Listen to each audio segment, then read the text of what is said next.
ठाकरे सेनेच्या बैठकांचे सत्र सुरूच. भरणे विभाग बैठक संपन्न. वरिष्ठांच्या मार्गदर्शनाने खेड तालुका प्रमुख सचिन निकम यांच्या नेतृत्वाखाली खेड तालुक्यातील विभागीय बैठकांचे सत्र सुरू असतानाच भरणे विभागाची बैठक संपन्न झाली. या बैठकीत संघटनात्मक बळकटीच्या दृष्टीने चर्चा होऊन विभाग प्रमुख, उपविभाग प्रमुख पदासाठीचे उमेदवार सर्वानुमते निश्चित करण्यात आले. तालुक्यातील सर्व विभागांच्या बैठका झाल्यानंतर होणाऱ्या तालुका बैठकीमध्ये जिल्हा प्रमुख विक्रांतजी जाधव यांच्या हस्ते नियुक्तीपत्र देऊन नियुक्त पदाधिकाऱ्यांच्या नावांच्या घोषणा केल्या जातील, असे तालुका प्रमुख सचिन निकम यांनी सांगितले.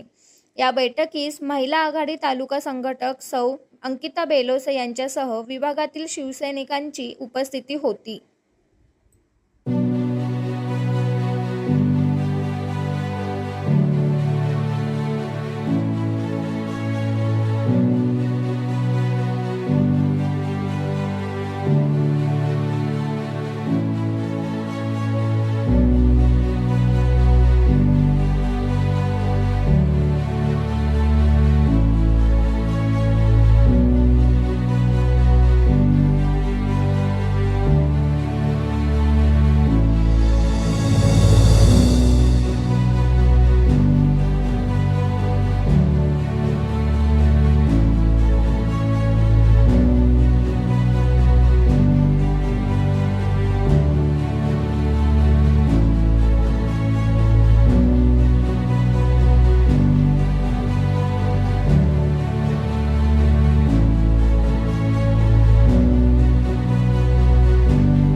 छत्रपती शिवाजी महाराज की जय. महामानव डॉक्टर बाबासाहेब आंबेडकरांचा पक्षप्रमुख वंदनीय बाळासाहेब ठाकरे यांचा शिवसेना पक्षप्रमुख